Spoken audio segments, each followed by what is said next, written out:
Sa ilalim ng tulay ng Maynila, natuklasan ni Angelo na ang lumang relo ng kanyang ina ay susi sa isang lihim na magbabago ng buhay niya.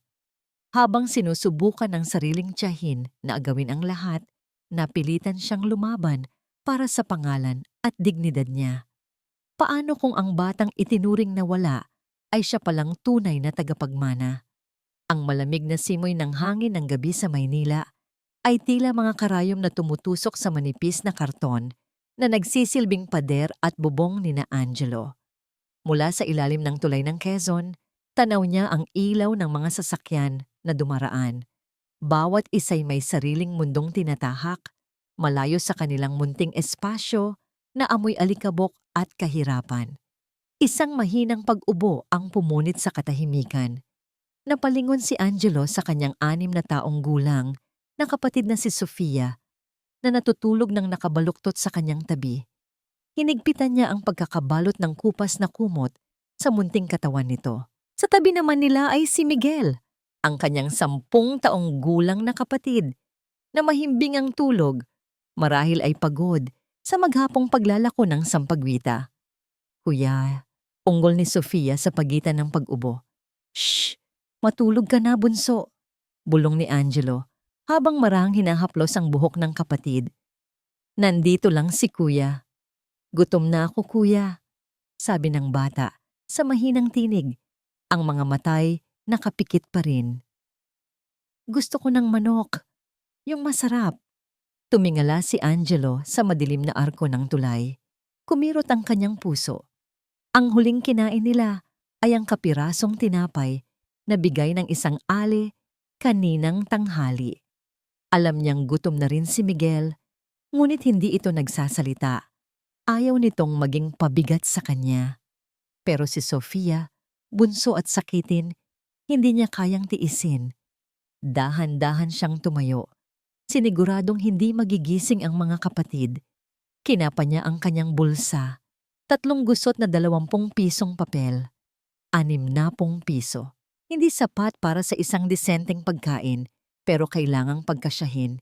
Iisang lugar lang ang pumasok sa kanyang isip. Ang restaurant na may malaking manok na umiikot sa bintana. Ilang kanto lang mula sa tulay. Amoy na amoy niya ang samyo nito tuwing napapadaan. Ngayong gabi, hindi na niya ito palalampasin. Para kay Sofia. Ang salaming pinto ng Casa Lechon ay tila isang harang sa pagitan ng dalawang mundo. Sa loob, ang mga ilaw ay kulay ginto. Ang mga pamilya ay masayang nagtatawanan. Ang mga kubyertos ay maririnig na tumatama sa mga mamahaling plato. Sa labas, naroon si Angelo, nakasuot ng lumang t-shirt at maong na may butas sa tuhod. Ang kanyang mga tsinelas ay pudpud na. Huminga siya ng malalim at tinulak ang pinto. Agad siyang sinalubong ng malamig na hangin mula sa aircon at ng matatalim na tingin mula sa isang manager na nakauniporme. Anong kailangan mo, bata? Tanong ng lalaki. Ang boses ay may bahid ng pagdududa. Bibili po sana ako, sabi ni Angelo. Sinubukan niyang gawing matatag ang kanyang boses. 1 pirasong manok lang po. Para sa kapatid ko. Sinipat siya ng manager mula ulo hanggang paa. May pambayad ka ba? Marahang inilabas ni Angelo ang kanyang gusot na pera. Ang tingin ng manager ay lalong humamak. Hindi ito lugar para sa mga pulubi. Baka takutin mo lang ang mga customer namin. Lumabas ka na. Hindi po ako namamalimos. Giit ni Angelo. Naramdaman niya ang pag-init ng kanyang pisngi. Magbabayad po ako. Kahit yung pinakamurang parte lang po. Sinabi nang umalis ka na. Itinulak ng manager ang balikat ni Angelo. Sa pag-atras ni Angelo, nabunggo niya ang isang lalaking arogante ang tindig, kasama ang ilang kaibigan. Natapunan ng kaunting tubig ang mamahaling sapatos nito.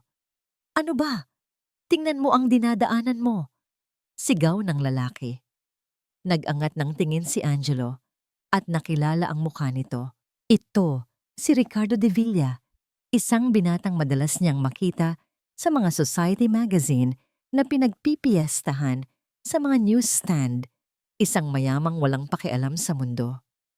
Pasensya na po, sabi ni Angelo. Ngunit tila lalong nag-init ang ulo ni Ricardo. Isang basahan na nga, hahara-hara pa. Anong ginagawa ng isang katulad mo dito? Magkano ba ang kailangan mo para lumayas? Kumuha ito ng 1,000 pisong papel at iwinasiwa sa harap ng mukha ni Angelo. Hindi ko kailangan ng pera mo. Mariing sagot ni Angelo. Ang kanyang pride ay nasaktan. Aba, matapang ka pa. Tinulak ni Ricardo si Angelo ng malakas. Gumanti ng tulak si Angelo, hindi para makipag-away, kundi para ipagtanggol ang kanyang sarili. Nagsimula ang kaguluhan. Nagtulakan sila hanggang sa labas ng restaurant. Sa isang malakas na pagtulak ni Ricardo, napasubsob si Angelo sa semento. Isang matinis na tunog ang narinig niya, tunog ng nababasag na salamin. Napaupo siya at tiningnan ang kanyang pulso, ang lumang relos na pilak. Ang kaisa-isang alaala mula sa kanyang ina ay basag na. Ang salamin nito ay durog at ang mga kamay ay tumigil na sa pag-ikot.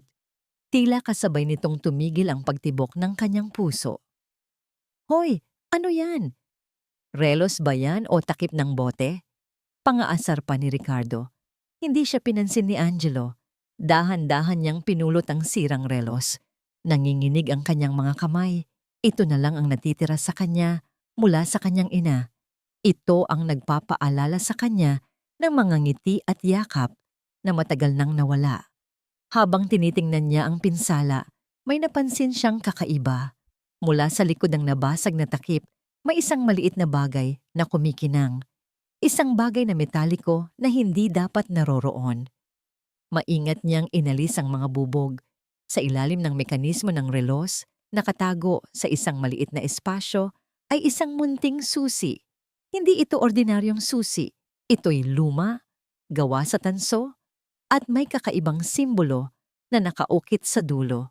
Isang ibon na may nakabukang pakpak. Napatitig siya rito. Ang ingay ng paligid ay biglang naglaho. Nawala ang pang-aasar ni Ricardo, ang mga tingin ng mga usisero, ang gutom na kanyang nararamdaman. Ang tanging nakikita niya ay ang maliit na susi na nasa kanyang palad. Isang susi, isang simbolo, isang lihim na itinago ng kanyang ina sa loob ng maraming taon. Tumayo siya. Hindi na pinansin ang mga sugat sa kanyang siko. Mahigpit niyang kinuyom ang susi sa kanyang palad. Ang kaninang pagkadurog ng puso ay napalitan ng isang nag-aalab na katanungan. Bumalik siya sa ilalim ng tulay. Wala mang dalang pagkain, ngunit may daladalang isang bagong misteryo. Umupo siya sa tabi ng kanyang mga natutulog na kapatid. Binuksan ang kanyang palad at muling tinitigan ang susi sa ilalim ng malamlam na ilaw mula sa kalsada. Ina, ano po ba ang ibig sabihin nito? Magdamag na hindi nakatulog si Angelo. Ang lamig ng semento ay hindi na niya alintana. Ang tanging nararamdaman niya ay ang matigas na anyo ng munting susi na mahigpit niyang hawak sa loob ng kanyang nakakuyom na palad. Bawat pagdaan ng jeepney sa ibabaw ng tulay ay nagdudulot ng bahagyang pagyanig. Ngunit ang isip niya'y mas malakas ang pag-uga. Isang susi. Ano ang bubuksan nito? Isang baul? Isang pinto? O isang nakaraang matagal nang ibinaon sa limot? Pagsikat ng araw, ang kanyang desisyon ay buo na. Ang gutom na kumakalam sa kanyang sikmura ay hindi na niya ininda. May mas mahalaga siyang kailangang malaman. Dahan-dahan niyang ginising si Miguel. Miguel, bantayan mong mabuti si Sofia, bulong niya. May pupuntahan lang si kuya na importante. Sandali lang ako. Saan ka pupunta, kuya? Tanong ng inaantok pang bata. Basta. Eto, pera.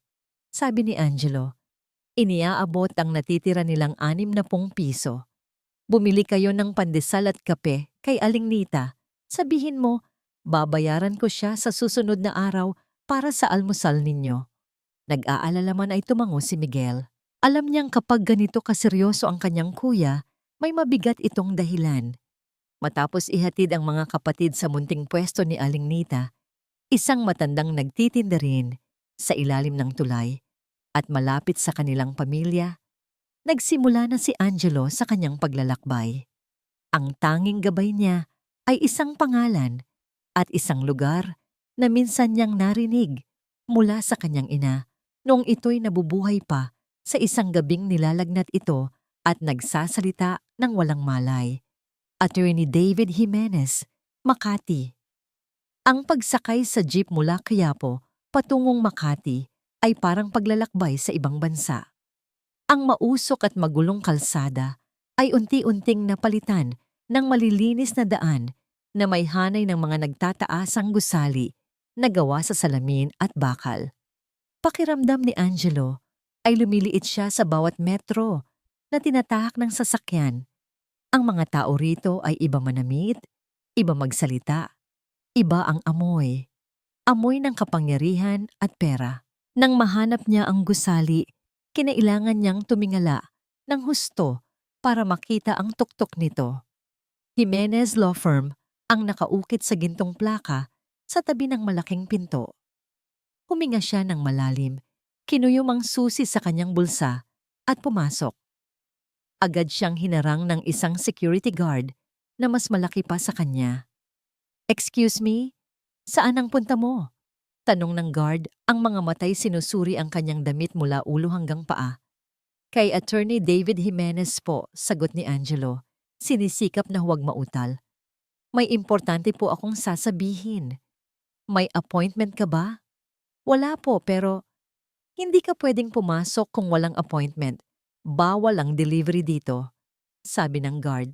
Tila isa siyang maruming bagay na kailangang itapon palabas. "Hindi po ako delivery. Kailangan ko siyang makausap," giit ni Angelo. Ang pride na nasugatan kagabi ay muling kumikirot. "Sabihin niyo lang po ang pangalan." "Cristina de Villarreyes. Sabihin niyo, tungkol sa kanya." Tumaas ang kilay ng guard sa pangalang narinig, ngunit hindi pa rin ito kumbinsido. Saktong may lumabas na isang babaeng naka-blazer mula sa elevator. "Romy, may problema ba?" "Ma'am, itong bata po pinipilit makapasok. Wala namang appointment." Tiningnan ng babae si Angelo.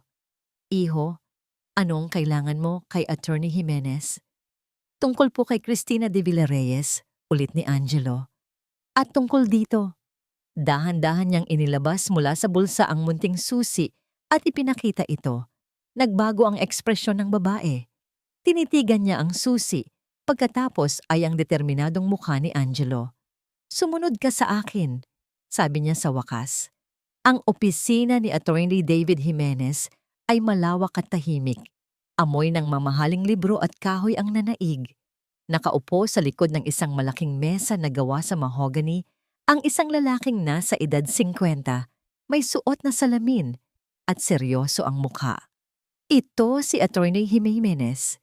Hindi man lang siya nag-angat ng tingin mula sa mga papeles na binabasa. "Ano ito, Susan? Bakit ka nagpapasok ng kung sino-sino?" tanong niya sa malamig na boses. "Sir, pinipilit po niya." At binanggit niya ang isang pangalan. Sagot ng sekretarya. "Pangalan?" Sa wakas ay nag-angat ng tingin ang abogado. Ang kanyang mga mata ay matalas at tila kayang basahin ang kaluluwa ng isang tao. "Ang pangalan ko po ay Angelo," sabi ng binata. "Angelo Reyes, at ito po ay tungkol sa nanay ko, si Cristina de Villarreyes." Walang nagbago sa mukha ng abogado. Tila sanay na siyang makarinig ng mga pangalang malaki ang impluwensya. "Maraming nagpapanggap na may kaugnayan sa mga Divilla para makakuha ng pera. Anong gusto mo?" "Wala po akong hinihinging pera," matigas na sagot ni Angelo. "Gusto ko lang po malaman ang ibig sabihin nito."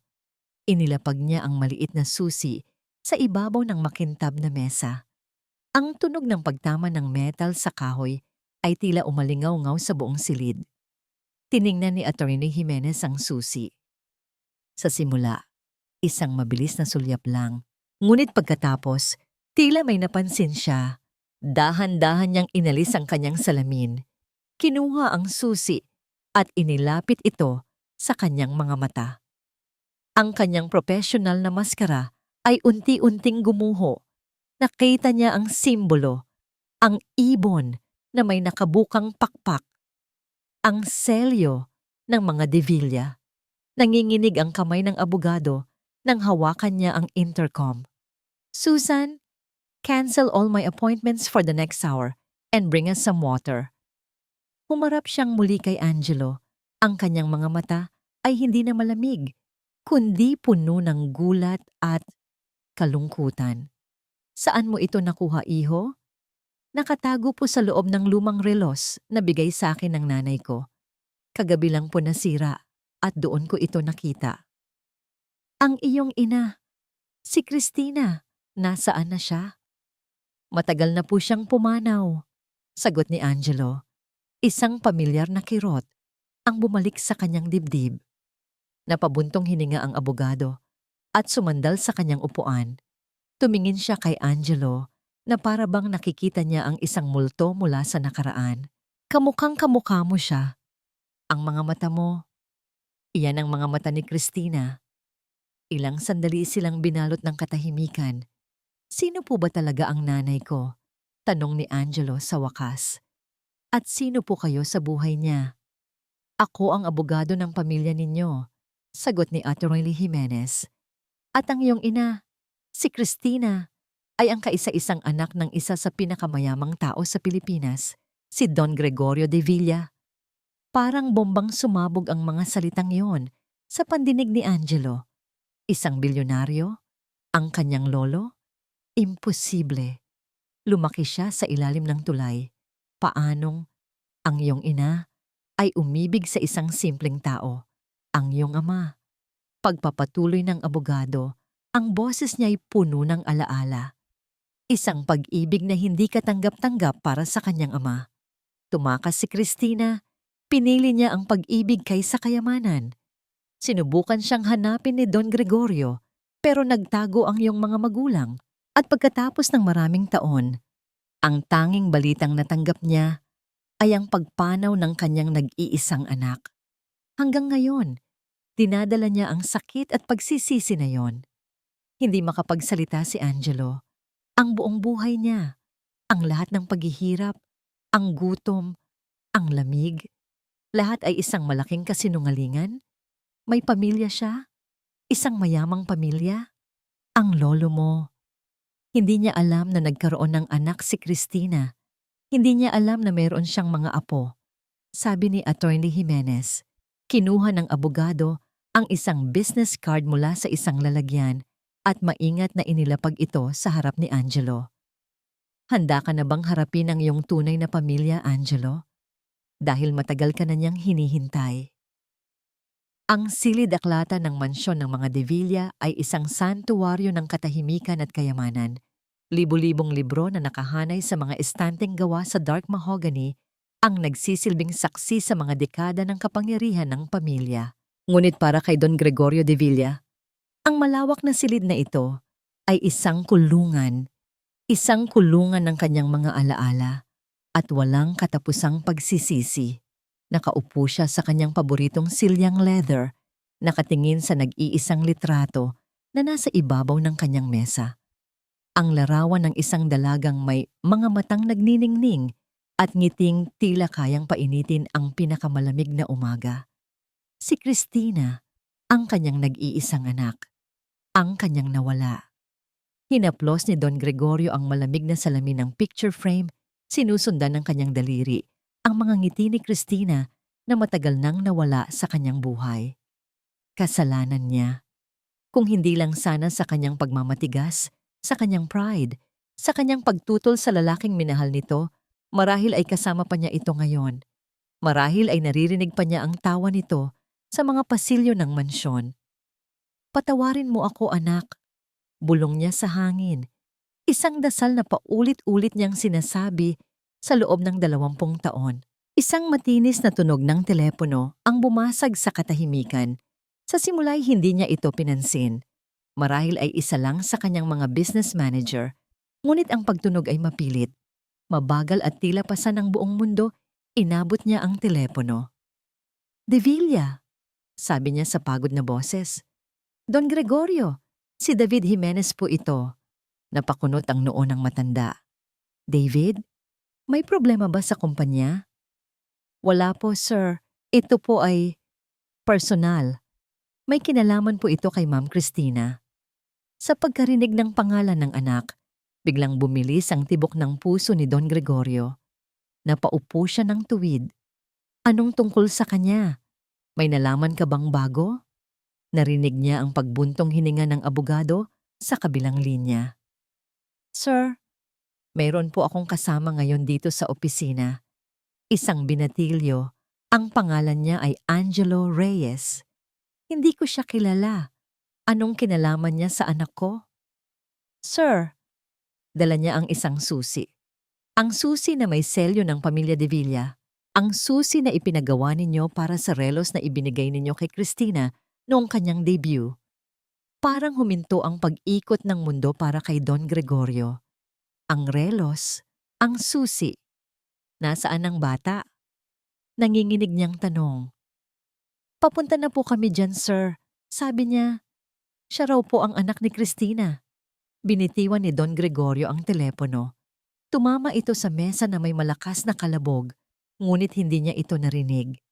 Ang tanging naririnig niya ay ang ugong sa kanyang tainga at ang malakas na kabog ng kanyang dibdib.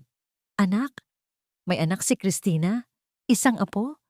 Nanginginig siyang tumayo. Naglakad siya paikot-ikot sa silid. Ang kanyang isip ay naglalakbay sa pagitan ng pag-asa at takot. Paano kung totoo ito? Paano kung hindi? Paanong sa loob ng maraming taon ay hindi niya ito nalaman? Makalipas ang tila walang katapusang paghihintay, isang katulong ang kumatok. Sir, narito na po si Attorney Jimenez. May kasama po siyang binata. Papasukin mo sila. Dalian mo. Niutos niya sa mabagagi. Ang boses ay basag. Ang pagbukas ng malaking pinto ng silid-aklatan ay tila nangyari sa slow motion. Pumasok si Attorney Jimenez at sa likod nito ay isang payat na binatilyo. Suot ang mga damit na halatang luma na, ang buhok ay bahagyang magulo, at ang mga matay puno ng pag-aalinlangan at pagtataka. Ngunit hindi ang suot nito ang nakita ni Don Gregorio. Nakita niya ang mga mata. Ang mga matang iyon ang mga mata ni Christina, ang hugis ng kanyang panga, ang paraan ng pagtayo nito na may halong tapang at hiya. Aapo! Hirap na lumabas ang salita sa kanyang bibig. Napatanga si Angelo sa karangyaan ng silid, ngunit mas napatanga siya sa matandang lalaking nakatayo sa gitna nito, na nakatingin sa kanya na para bang isa siyang aparisyon. Dahan-dahang lumapit si Don Gregorio. Ang kanyang tungkod ay naiiwan sa bawat hakbang. Bawat hakbang ay isang dekada ng pagsisisi. Bawat hakbang ay 1,000,000 sana.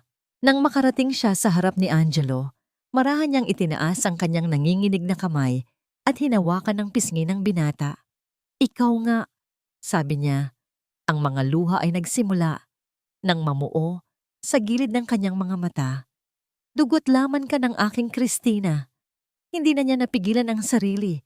Niyakap niya ang kanyang apo ng mahigpit. Tila ayaw na niya itong pakawalan pa. Ang payat na katawan ni Angelo ay ramdam na ramdam niya at kasabay nito ang bigat ng mga taon ng paghihirap na hindi niya man lang nalaman.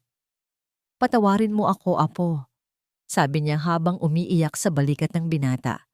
Patawarin mo si Lolo. Hindi ko alam. Patawarin mo ako. Nananatiling tulala si Angelo.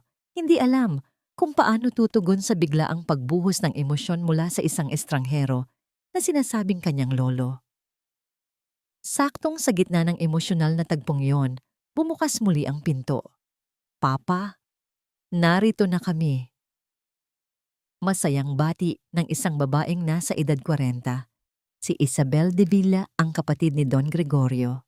Kasunod niya ang kanyang anak, si Ricardo. Ang parehong lalaki na nang insulto kay Angelo kagabi. Ang kanilang mga ngiti ay kasing lapad ng kanilang mga mukha. Ngunit unti-unti itong naglaho nang makita nila ang eksena sa gitna ng silid. Si Don Gregorio na umiiyak habang yakap-yakap ang isang batang lansangan. "Papa, anong anong nangyayari dito?" tanong ni Isabel. Ang kanyang boses ay nagbago mula sa pagiging malambing tungo sa pagiging matalas. "At sino itong bisita?" Dahan-dahang humiwalay sa pagkakayakap si Don Gregorio, ngunit ang isang kamay ay nanatiling nakahawak ng mahigpit sa balikat ni Angelo, tila isang deklarasyon. "Isabel, Ricardo," sabi niya, pinupunasan ang kanyang mga luha. "Gusto kong makilala ninyo si Angelo, ang apo ko, ang anak ni Cristina." Ang reaksyon ni Isabel ay hindi maipinta. Gulat, pagdududa, at isang kislap ng galit na mabilis niyang itinago sa likod ng isang pekeng ngiti. "Aapo? Papa, sigurado po ba kayo dyan?" Si Ricardo naman ay nanlaki ang mga mata, hindi sa gulat, kundi sa pagkakilala. "Teka, ikaw yung pulubi kagabi sa restaurant." Isang matalim na tingin ang ipinukol ni Don Gregorio sa kanyang pamangkin. "Huwag mo siyang pagsasalitaan ng ganyan. Siya ang iyong pinsan." Tumawa si Isabel ng isang pilit na tawa. "Papa, baka naman po naloloko lang tayo ng batang ito. Alam niyo naman, sa panahon na ngayon, maraming manloloko. Lalo na kung malalaman nilang mayaman ang pamilya." Tumingin siya kay Angelo nang may paghamak. "Hindi naman sa nanghuhusga ako. Pero, hindi ba't delikadong magpapasok agad ng dugong mahirap sa pamamahay na ito?" Ang bawat salita ay parang laso na tumarak hindi lang kay Angelo, kundi pati na rin kay Don Gregorio. Ang kaninang malambot niyang ekspresyon ay napalitan ng tigas ng bakal. "Manahimik ka, Isabel," mariin niyang sabi. "Siya ang apo ko at tapos ang usapan." Humarap siya kay Angelo. Ang kanyang mga mata ay puno ng determinasyon. "Mula ngayon, dito ka natitira, Angelo. Ikaw at ang mga kapatid mo." Napanganga si Isabel. Ang kanyang muka ay hindi na maitago ang pagkasuklam. Tumingin siya kay Angelo. Ang kanyang mga mata ay parang mga punyal. Lumingon siya sa kanyang anak na si Ricardo at bumulong ng mahina. Ngunit sapat na para marinig ang bawat pantig ng puot sa kanyang boses. Hindi ito pwedeng mangyari. Ang biyahe mula sa ilalim ng tulay ng Quezon hanggang sa Forbes Park ay hindi lang paglipat ng lugar, kundi pagtawid sa isang hangganan ng dalawang magkaibang mundo. Ang sinakyan nilang magagarang sasakyan na ipinadala ni Don Gregorio ay mas malinis at mas malambot pa sa pinakamagandang banig na nahigaan na ni Angelo sa buong buhay niya. Pagpasok nila sa dambuhalang gate ng mansyon na panganga sina Miguel at Sofia. "Kuya, palasyo ba to?" bulong ni Miguel, ang mga matay bilog na bilog sa pagkamangha. Ngumiti lang si Angelo, ngunit ang ngiti niya ay hindi umabot sa kanyang mga mata.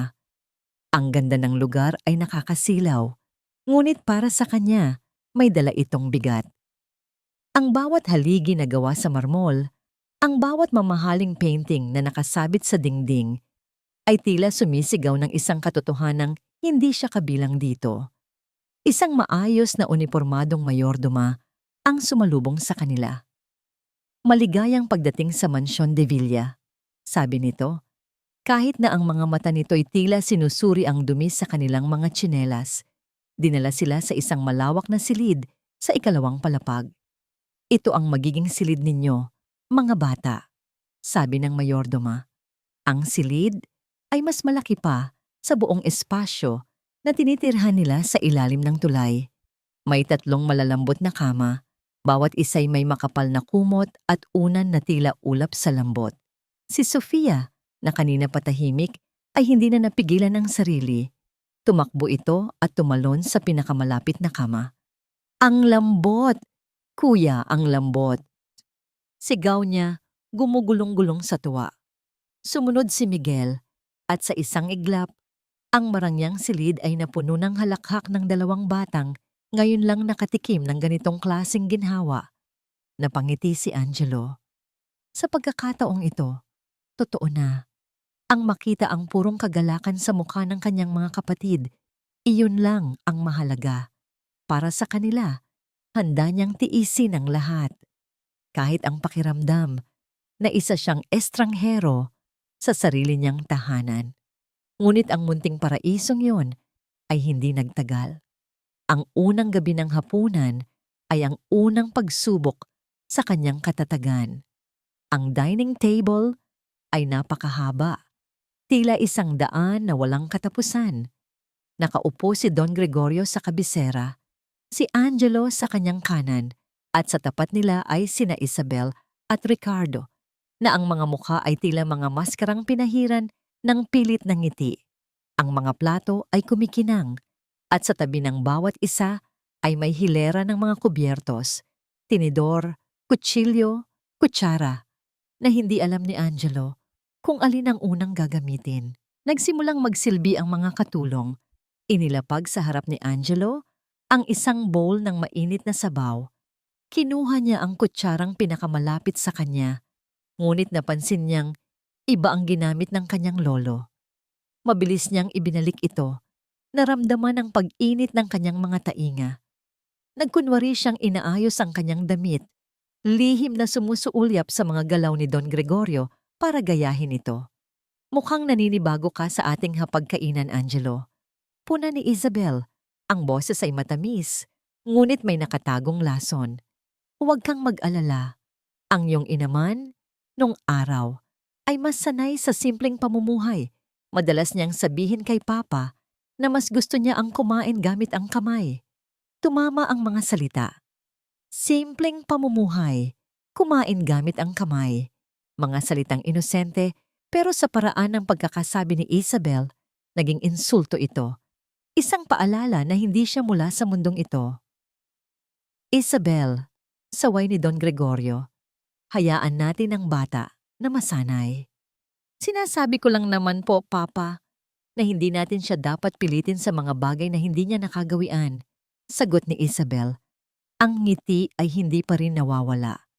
Ang mahalagay ang kadalisayan ng puso, hindi ba? Iyon naman ang palaging sinasabi ni Cristina bago niya dinurog ang puso mo. Natahimik ang buong hapag. Tumingin si Angelo sa kanyang lolo at nakita niya ang sakit na idinulot ng mga salita ni Isabel. Para basagin ang tensyon, kinuha ni Angelo ang kanyang baso ng tubig. Ngunit sa kanyang pag-angat, biglang nadulas si Ricardo sa kanyang upuan at nabangga ang siko ni Angelo. Ang laman ng baso ay tumapon. Hindi tubig, kundi red wine na kasasalin lang ng katulong. Diretso sa puting t-shirt ni Angelo ang kaisa-isa niyang disenteng damit. "Ay, sorry," sabi ni Ricardo, puno ng sarkasmo. "Hindi ko sinasadya. Pinsan, ang lampak ko talaga." Isang malaking pulang mantsa ang gumuhi. Hit sa dibdib ni Angelo, parang isang marka ng kanyang kahihiyan. Napatayo siya. "Ricardo," sigaw ni Don Gregorio. "Sorry po, Lolo. Aksidente lang po," sabi ni Ricardo, nagkibit balikat. Tumingin si Angelo kay Ricardo at nakita niya ang ngisi sa mga mata nito. Alam niyang sinadya ito. Gusto niyang sumigaw, gusto niyang gumanti, ngunit nakita niya ang pag-aalala sa mukha ng kanyang lolo. Nakita niya ang takot sa mga mata ng mga katulong, kaya't nilunok niya ang kanyang galit. "Okay lang po," sabi niya sa mahinang boses. "Magpapalit na lang po ako." Tumalikod siya at mabilis na naglakad paakyat sa hagdan. Ramdam na ramdam ang mga matang nakatitig sa kanyang likuran, lalo na ang mapanuyang tingin ni na Isabel at Ricardo. Pagdating ng sumunod na araw, pumasok si Don Gregorio sa kanyang silid. May dala itong isang malaking kahon. "Para sa iyo, apo," sabi ng matanda. Ang mga matay puno ng paglalambing. "May mahalagang party ang kumpanya mamayang gabi. Gusto kong isama ka. Gusto kong ipakilala sa lahat ang aking apo." Binuksan ni Angelo ang kahon. Sa loob, nakalatag ang isang mamahaling suit. Kulay dark blue. Ang tela ay makinis at malamig sa kanyang mga daliri. isang puting long-sleeved shirt, at isang pares ng makintab na sapatos na leather. Ito ang pinakamahal na damit na nakita niya sa buong buhay niya. "Salamat po, Lolo," sabi niya, kahit na ang puso niya'y tila lumulubog. Nang gabing iyon, isinuot niya ang damit. Humarap siya sa malaking salamin sa kanyang silid. Isang estranghero ang tumingin pabalik sa kanya. Ang damit ay perpekto ang sukat, ngunit pakiramdam niya'y nanghihiram lang siya ng pagkatao. Ang mga kamay niyang sanay sa pagbubuhat at pagtatrabaho ay tila hindi bagay sa malinis na dulo ng manggas. Ang kanyang mga paa ay hindi komportable sa loob ng matigas na sapatos. Sinubukan niyang ayusin ang kanyang kwelyo, napabuntong hininga siya.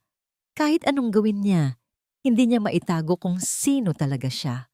Nakikita pa rin niya sa kanyang mga mata ang batang natutulog sa ilalim ng tulay. Ang binatang nakipagsigawan para lang sa isang pirasong manok. Bigla, may narinig siyang mahinang tawa mula sa labas ng kanyang bahagyang nakabukas na pinto. Boses ni Ricardo bumubulong sa isa sa mga kaibigan nito sa telepono. "Oo, pre, nandito siya. Pinagsuot ni Lolo ng suit. Akala mo kung sino. Pero alam mo, kahit anong isuot mo, amoy kalye ka pa rin." Ang mga salita ay tumagos sa kanyang dibdib. Mas masakit pa sa anumang pisikal na suntok. Napayukom ang kanyang mga kamao. Tumingin siyang muli sa salamin. At ngayon, ang nakikita niya ay hindi na isang estranghero. Nakikita niya ang kanyang sarili. Isang batang lansangan na pinipilit magkasya sa isang mundong ayaw sa kanya. At sa gabing ito, ihaharap siya sa buong mundo. Ang grand ballroom ng isang 5-star hotel sa Makati ay kumikinang sa ilaw ng mga dambuhalang chandelier. Ang mga taong naroroon ay tila mga bituin na bumaba mula sa langit. Mga babaeng suot, ang pinakamamahaling hiyas, at mga lalaking suot, ang mga damit. Nakatumbas ng ilang taong kita ni Angelo sa paglalako ng sampagwita. Bawat hakbang ni Angelo papasok sa ballroom, habang nakaakbay sa kanya ang kanyang lolo Gregorio, ay parang pagtapak sa mga nagbabagang uling. Ramdam niya ang daan-daang matang nakatitig sa kanya. Ang ilan ay puno ng pagtataka, ang iba'y may halong panghuhusga. Ang mga bulungan ay parang mga bubuyog na umiikot sa kanyang tainga. Sino ang batang yan? Kamukha niya si Cristina. Hindi ba't yan ang nawawalang apo ni Don Gregorio? Galing daw sa kalye. Ang bawat salita ay isang munting karayom. Ang mga salita ni Ricardo kagabi ay bumalik sa kanyang isip. Kahit anong isuot mo, amoy kalye ka pa rin. Napayukom siya ng kanyang mga kamay, sinisikap na itago ang panginginig. "Huwag mo silang pansinin, apo!" bulong ni Don Gregorio. Tila nababasa ang kanyang nararamdaman. Ang mga mata ng matanda ay puno ng pagmamalaki. Ngayong gabi, makikilala ka nila bilang isang Divilla. Ang aking dugo. Ipinakilala siya ng kanyang lolo sa mga business partners, mga miyembro ng board at mga kaibigan. Ngumingiti si Angelo, nakikipagkamay, at sinasabi ang mga tamang salita na ibinulong sa kanya ni Attorney Jimenez. Ngunit sa kabila ng lahat, pakiramdam niya'y isa siyang aktor sa isang entablado, gumaganap sa isang papel na hindi para sa kanya. Sa gitna ng pag-iikot, lumapit sa kanila si Isabel. Ang kanyang mukha ay may ngiting kasing tamis ng pulot, ngunit ang kanyang mga matay kasing lamig ng yelo. "Angelo, pamangkin," sabi niya. Inaayos ang kwelyo ng suit ni Angelo. "Bagay na bagay sa iyo ang suot mo. Siguradong magiging proud sa iyo ang iyong ina kung nakikita ka niya ngayon." Isang mainit na pakiramdam ang dumaloy sa puso ni Angelo. Ito ang unang pagkakataon na narinig niyang nagsalita nang mabuti ang kanyang tita Isabel tungkol sa kanya o sa kanyang ina. Baka nga nagkakamali lang siya ng husga dito. Baka sinusubukan lang nitong maging mabuti. "Salamat po, tita," sagot niya. "Alam mo, kanina pa masakit itong leeg ko dahil sa kwintas na ito. sabi ni Isabel. Hinihimas ang isang kumikinang na diamond necklace. Masyadong mabigat. Pupunta lang ako sandali sa powder room para ayusin ito. Pwede bang pakihawak muna nito para sa akin? Saglit na saglit lang. Mas may tiwala ako sa iyo kaysa iwan kung saan-saan. Ang mga salitang, mas may tiwala ako sa iyo, ay tila musika sa pandinig ni Angelo. Isang pag-amin, isang pagtanggap. Sige po, tita, sabi niya, at maingat na inabot ang malamig at mabigat na alahas. Ngumiti si Isabel at tumalikod na. Isinilid ni Angelo ang kwintas sa panloob na bulsa ng kanyang suit para maging ligtas ito. Lumipas ang ilang minuto. Nakikipag-usap pa rin si Don Gregorio sa isang matandang senador, kaya't mag-isa lang si Angelo sa isang sulok. Hinihintay ang pagbabalik ng kanyang tiyahin. Bigla, bumalik si Isabel, ngunit hindi siya nag-iisa. Kasama niya ang ilan sa mga pinakamayamang bisita at ang kanyang mukha ay balot ng pagkataranta. Nawawala, nawawala. Sigaw niya, sapat na para makuha ang atensyon ng lahat. Huminto ang tugtog, lahat ng mata ay napunta sa kanya. Isabel, ano nga nangyayari? Tanong ni Don Gregorio, lumalapit. Papa, ang kwintas ko, ang De Villa heirloom necklace, nawawala. Sabi ni Isabel, hinahawakan ng kanyang leeg na ngayon ay wala ng palamuti. Paano nawala? Tanong ng lahat. Tumingin si Isabel diretso kay Angelo. Ang kanyang mga matay puno ng akusasyon. Angelo, ipinahawak ko sa'yo. Nasaan na? Saan mo inilagay? Nagulantang si Angelo. Ang lahat ng tao ay nakatingin na ngayon sa kanya. Pero tita, pulong niya. Nagmamadali niyang kinapa ang kanyang bulsa. Ngunit wala na roon ang kwintas. Malamig na pawis ang nagsimulang tumulo mula sa kanyang noo. Wala na. Pero sigurado akong inilagay ko dito. Anong wala na? Humagulgol si Isabel. Ang alahas na yon ay pamana pa ng aking lola. Angelo, anong ginawa mo? Wala po akong ginawa. Baka po nalaglag. Depensa ni Angelo. Ang kanyang boses ay nanginginig. Security! Security! Hali kayo rito! Sigaw ni Ricardo na biglang sumulpot sa tabi ng kanyang ina. Harangin ang lahat ng pinto. Walang lalabas. Lumapit ang mga security guard.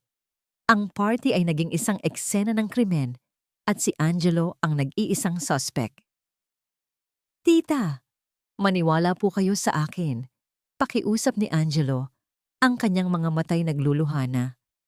Tita, huminahon po kayo, sabi ni Ricardo, umaarteng tagapamagitan. Tumingin siya kay Angelo. Para maklear ang pangalan mo, pinsan, hayaan mong kapkapan ka ng security para mapatunayan nating lahat na wala sa'yo. Walang nagawa si Angelo, kundi tumango. Itinaas niya ang kanyang mga kamay. Kinapkapan siya ng isang guard, ang bulsa ng kanyang pantalon, ang likod, ang mga manggas. Walang laman. Nakahinga ng maluwag si Angelo, ngunit ngumisi si Ricardo. Tingnan niyo rin ang bulsa ng coat niya, baka nalimutan niyo lang. Muling kinapa ng guard ang panloob na bulsa ng suit, kung saan unang inilagay ni Angelo ang kwintas. At pagkatapos, ang maliit na bulsa sa may dibdib. Mula roon, may kinuha ang guard. Hindi ang buong kwintas, kundi isang maliit, kumikinang na bagay. Isang pirasong diamante, tila natanggal mula sa isang alahas. Itinaas ito ng guard para makita ng lahat. Isang kolektibong paghinga ng gulat ang maririnig sa buong ballroom. Ang flash ng camera mula sa mga reporter na naroroon ay sunod-sunod na kumislap, direktang nakatutok sa namumutlang mukha ni Angelo. Hindi sa akin yan, sigaw ni Angelo. Halos masira ang kanyang boses. Hindi ko alam kung paano yan napunta dyan. Pero huli na ang lahat. Ang ebidensya ay naroroon. Kumikinang sa ilalim ng ilaw. Tumingin siya sa paligid. Ang mga mukha ay puno ng panghuhusga. Tumingin siya kay Ricardo at nakita niya ang isang nangiting tagumpay. Tumingin siya kay Isabel at nakita niya ang luhang buwaya. At sa huli, tumingin siya sa nag-iisang taong mahalaga sa kanya, ang kanyang lolo. Ang mukha ni Don Gregorio ay isang maskara ng pagkabigla at kalituhan. Ngunit sa ilalim nito, sa kauna-unahang pagkakataon, nakita ni Angelo ang isang bagay na dumurog sa kanyang puso. Pagdududa. Isang maliit na kislap ng pagdududa sa mga mata ng taong nangakong poprotekta sa kanya. Yumakap si Isabel sa braso ng kanyang ama, humahagulgol. Papa, sinabi ko na sa inyo, dugo ng magnanakaw ang nananalaytay sa kanya. Tumingin si Don Gregorio kay Angelo. Ang muka'y puno ng sakit at pagkabigo. Ang kanyang boses ay mahina, basag, at tila tumatanda ng 100 taon. Apo, sabihin mo sa akin ang totoo. Ang biyahe pabalik sa mansyon mula sa hotel ay ang pinakatahimik na biyaheng naranasan ni Don Gregorio sa buong buhay niya. Ang karaniwang ingay ng syudad ay tila nababalot ng isang makapal na kumot ng katahimikan sa loob ng Rolls-Royce. Walang nagsasalita. Si Isabel ay kunwaring humihikbi sa tabi niya. Si Ricardo ay nakatingin sa labas ng bintana na may ngisi at si Angelo. Si Angelo ay nakaupo sa tapat niya, nakatingin sa sahig. Ang kanyang mga kamao ay nakakuyom ng mahigpit sa ibabaw ng kanyang mga tuhod. Ngunit ang pinakamaingay sa lahat ay ang isip ni Don Gregorio. Nag-uumpugan ng mga tanong at damdamin. Ang pagmamahal niya sa apong bagong tuklas at ang sakit ng isang posibleng kataksilan. Ang larawan ng kumikinang na diamante ay paulit-ulit na lumalabas sa kanyang isipan, kasabay ng larawan ng mga matang puno ng sakit at pagkabigo ng kanyang apo. Pagdating sa mansyon, dumiretso si Don Gregorio sa kanyang silid-aklatan at naupo sa kanyang silya. Ramdam ang bigat ng kanyang edad at ng sitwasyon.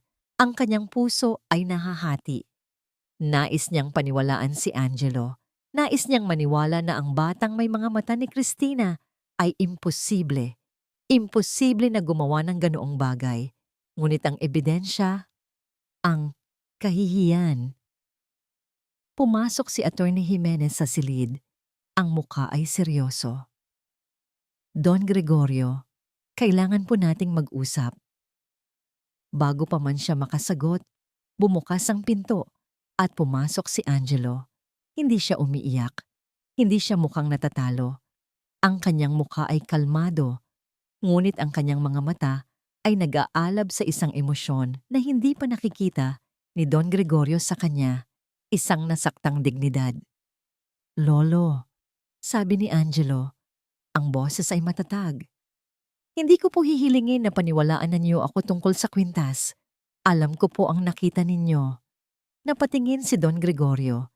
Hindi ito ang inaasahan niya. Pero hihilingin ko po na paniwalaan niyo ito. Itinaas ni Angelo ang kanyang kamay. Sa kanyang palad, naroon ang munting susi na gawa sa tanso. Ang susi mula sa relos ng kanyang ina. Ang sabi po ni Attorney Jimenez, ito po ang selyo ng pamilya. Ang sabi niyo po, ito ang relos na bigay niyo sa aking ina. Pagpapatuloy ni Angelo, hindi po ako magnanakaw. Hindi po ako pinalaki ng nanay ko na maging ganoon. At kung meron man pong isang bagay na hindi magsisinungaling sa silid na ito, Ama, iyon po ang susi na iniwan niya. Tumingin si Don Gregorio sa susi pagkatapos ay sa determinado at tapat na mukha ng kanyang apo. Ang pagdududa sa kanyang puso ay nagsimulang gumuho. Napapalitan ng isang damdaming matagal na niyang kinalimutan, pananampalataya. David, sabi niya, lumingon sa abogado. Alam mo ba kung ano ang binubuksan nito? Opo, sir. Isa pong safety deposit box sa isang bangko sa Escolta. Nakapangalan po kay Ma'am Cristina. Hindi po ito ginalaw mula nang siya'y umalis. Tumayo si Don Gregorio. Isang bagong lakas ang dumaloy sa kanyang mga ugat. Pupunta tayo doon, ngayon na. Ang biyahe patungong Escolta ay mabilis at tahimik. Si Don Gregorio, si Attorney Jimenez at si Angelo. Isang alyansa ng tatlong henerasyon na naghahanap ng iisang bagay. Ang katotohanan, ang vault ng bangko ay malamig at tahimik. Ang bawat tunog ay umaalingaw-ngaw sa mga pader na gawa sa bakal. Inabot ng bank manager ang isang metal na kahon matapos isagawa ang mga kinakailangang proseso. Inilapag ito sa isang mesa sa loob ng isang pribadong silid. Nanginginig ang kamay ni Don Gregorio habang hawak niya ang susi. Tumingin siya kay Angelo na tumango lang. Isinuksok niya ang susi sa seradura. Pinihit niya ito. Isang mahinang click ang tanging tunog na narinig. Dahan-dahan niyang itinaas ang takip ng kahon. Sa loob, hindi ginto o alahas ang laman. Ang laman nito ay mga papel, ilang mga lumang dokumento, isang birth certificate na may pangalang Angelo de Villarreyes at sa ilalim ng lahat, isang sobre na medyo naninilaw na. Nakasulat dito ang kanyang pangalan, para kay Papa. Ang sulat kamay ng kanyang anak. Nanginginig ang mga kamay ni Don Gregorio habang kinukuha niya ang sobre. Binuksan niya ito. Sa loob ay may ilang pahina ng papel. Nagsimula siyang magbasa. Papa, kung binabasa mo ito, ibig sabihin ay wala na ako. Patawad kung hindi ako nagkaroon ng lakas ng loob na harapin ka. Patawad kung pinili kong mabuhay ng malayo sa'yo. Ang bawat salita ay parang punyal sa kanyang puso. Gusto ko lang malaman mo ang katotohanan. Ang lalaking minahal ko, ang ama ng aking anak, ay hindi isang manloloko gaya ng sinabi sa iyo ni Tita Isabel. Mahal na mahal ka niya, Papa. Ngunit sinira kami ng mga kasinungalingan niya. Hinarang niya ang aking mga sulat. Hinarang niya ang aking mga tawag. Sinabi niya sa iyo na kinamumuhian kita. Pero ang totoo, gabi-gabi akong umiiyak dahil sa pangungulila sa iyo. Nanlalabo ang paningin ni Don Gregorio dahil sa mga luhang namumuo. Isabel, ang kanyang kapatid. Hindi ko na kaya ang sakit, Papa. Ngunit iiwan ko sa iyo ang aking pinakamahalagang yaman, ang aking anak, ang iyong apo. Hanapin mo siya. Mahalin mo siya para sa akin. At sa huling pahina, naroon ang isang legal na dokumento, pirmado at may selyo ng isang abogado, isang deed of assignment, at bilang patunay ng aking lubos na pagtitiwala sa aking anak, isinasalin ko sa kanya, kay Angelo de Villarreyes, ang lahat ng aking shares sa De Villa Holdings. Epektibo sa oras na mabasa ang sulat na ito. Siya ang aking tagapagmana. Huwag mong hayaan na makuha ni Tita Isabel ang hindi para sa kanya. Binitiwan ni Don Gregorio ang mga papel. Nahulog ang mga ito sa mesa. Ang hangin ay tila naubos sa kanyang mga baga. Ang katotohanan ay hindi isang malamig na tubig na gumising sa kanya. Ito ay isang nagbabagang bakal na tumunaw sa buong pagkatao niya. Ang kanyang kapatid, ang babaeng inalagaan niya, pinagkatiwalaan, ang itinuring niyang huling pamilya, ay isang ahas. Isang demonyo na nag-anyo bilang isang anghel. Siya ang dahilan ng pagkawala ni Cristina. Siya ang dahilan ng 20 taon ng kanyang impyerno. Napahawak siya sa kanyang dibdib. Isang matinding kirot ang kanyang naramdaman. Gumuho siya sa upuan, humihingal. Tumingin siya sa kanyang apo na nakatitig sa kanya, ang mga matay puno ng pag-unawa at awa. Sa isang iglap, lahat ng pagdududa ay naglaho, napalitan ng isang umaapaw na puot at pagsisisi. Isabel? Bulong niya. Ang pangalan ay parang laso na lumabas sa kanyang bibig. Tumingin siyang muli kay Angelo. Ang kanyang mga matay puno na ng luha. Patawarin mo ako, apo. Sabi niya, ang boses ay basag at puno ng sakit. Nabulag ako. Ang puting pader ng ospital ay tila sumisipsip ng lahat ng kulay at pag-asa. Nakaupo si Angelo sa tabi ng kama ng kanyang lolo. Hawak ang kamay nitong maraming nakakabit na tubo. Ang malakas at makapangyarihang Don Gregorio de Villa na kanyang nakilala ay biglang naging isang marupok na matanda. Ang bawat paghinga ay tila isang pakikibaka. Sinabi ng mga doktor na isa itong mild heart attack, dala ng matinding emosyonal na stress. Ngunit para kay Angelo, ang salitang mild ay walang kahulugan. Ang tanging nakikita niya ay ang resulta ng lason na ikinalat ni Isabel sa kanilang pamilya sa loob ng maraming taon. Dahan-dahang iminulat ni Don Gregorio ang kanyang mga mata. "Aapo," mahina niyang tawag. "Lolo, nandito lang po ako," sabi ni Angelo. Hinigpitan ng hawak sa kamay ng matanda. "Huwag po kayong magsalita. Magpahinga po kayo." Umiling si Don Gregorio. "Wala na tayong oras para magpahinga," sabi niya, may bahid ng biglang pangangailangan sa kanyang boses. "Habang narito ako, kikilos siya. Aagawin niya ang lahat." Tumingin siya sa mga mata ni Angelo. "Hindi ko na kayang lumaban tulad ng dati. Ikaw, ikaw na ang kailangan kong pagkatiwalaan." "Pero lolo, wala po akong alam sa kumpanya. Isa lang po akong bata." "Ang puso mo, Angelo," sabi ng matanda. "Ang puso mo ay nasa tamang lugar. Iyan ang nawala sa De Villa Holdings. Iyan ang ibabalik mo."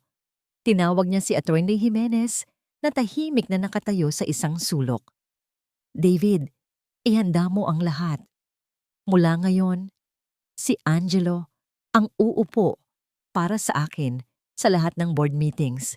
Bilang kinatawan ko at bilang may-ari ng shares ni Christina, bigyan mo siya ng kapangyarihan." "Masusunod po, Don Gregorio," sagot ng abogado. Ang mga salita ay parang isang mabigat na balabal na ipinatong sa mga balikat ni Angelo. Ilang araw pa lang ang nakakalipas, ang pinakamabigat niyang problema ay kung saan kukuha ng pagkain para sa kanyang mga kapatid. Ngayon, ipinagkakatiwala sa kanya ang isang multibilyong pisong korporasyon. Ang boardroom ng De Villa Holdings ay malamig at nakakatakot. Isang mahabang mesa na gawa sa salamin ng minang nasa gitna, pinalilibutan ng mga upuang leather na inuupuan ng mga lalaki at babaeng seryoso ang mukha. Ang kanilang mga suit ay mas mahal pa sa lahat ng ari-arian ni Angelo sa buong buhay niya. Pagpasok niya, kasama si Attorney Jimenez, lahat ng mata ay napunta sa kanya. Ang mga bulungan ay nagsimula na namang umugong. Nangunguna sa mga ito ay ang matalim na tingin ni Isabel na nakaupo sa tapat ng silyang para sa kanyang ama. Ang pekeng pag-aalala sa kanyang mukha ay nawala na, napalitan ng isang hindi tinatagong paghamak. "Attorney Jimenez, ano ang ibig sabihin nito?" tanong ng isang board member. "Bakit may bata sa pulong na ito?" Tumayo si Attorney Jimenez. "Ayon sa bilin ni Don Gregorio at ayon sa mga dokumentong legal na hawak natin, si Ginoong Angelo Reyes, bilang tagapagmana ng lahat ng shares ni Ginang Cristina de Villarreyes, ay uupo sa pulong na ito bilang isang ganap na miyembro ng board." Isang nakakabinging katahimikan ang sumunod na binasag ng isang tawang puno ng pang-iinsulto. Tawa ni Isabel. "Isang miyembro ng board?" sabi niya, tumatayo. Isang bata na kahapon lang ay natutulog sa ilalim ng tulay, na walang alam sa business, sa finance, o kahit sa tamang paggamit ng kubyertos. Ito ba ay isang pagpupulong o isang charity event? Ilang board members ang natawa. Ang iba ay mukhang hindi komportable. Ang aking ama ay nadadala lamang ng kanyang emosyon. Pagpapatuloy ni Isabel, ang kanyang boses ay tila makatwiran. "Nauunawaan ko ang kanyang pagkukulang, ngunit hindi natin maaaring isugal ang kinabukasan ng De Villa Holdings dahil lamang sa sentimental na kahibangan. Hinihiling ko sa board na huwag kilalanin ang pag-upo ng batang ito. May karapatan siya ayon sa batas." "Isabel," mariing sabi ni Attorney Jimenez. "Batas? O awa?" ganti ni Isabel. Tinitigan si Angelo. "Ano ang maiaambag mo dito, bata? Mga kwento ng paghihirap? Mga tula tungkol sa lansangan?" Napayuko si Angelo. Ang bawat salita ay tumatama. Totoo lahat ng sinabi ni Isabel. Ano nga ba ang alam niya? Sino siya para umupo kasama ng mga taong ito? Naramdaman niyang lumiliit siya sa kanyang upuan. Ngunit bigla, naalala niya ang mukha ng kanyang ina sa luma nilang litrato. Naalala niya ang sakripisyo nito. Naalala niya ang huling habilin sa sulat. Huwag mong hayaan na makuha ni Tita Isabel ang hindi para sa kanya. Dahan-dahan na siyang nag-angat ng tingin. Tumingin siya sa bawat miyembro ng board at sa huli, kay Isabel. Huminga siya ng malalim at tumayo. Totoo po, sabi niya. Ang kanyang boses ay bahagyang nanginginig sa simula, ngunit unti-unting tumatatag. Totoo po ang lahat ng sinabi ni Ginang Isabel. Wala po akong alam sa mga numero sa stock market. Hindi po ako marunong magbasa ng financial reports. At totoo po, kahapon lang, ang pinakamalaki kong desisyon ay kung paano hahatiin ang isang pirasong tinapay para sa 3 tao. Natahimik ang lahat.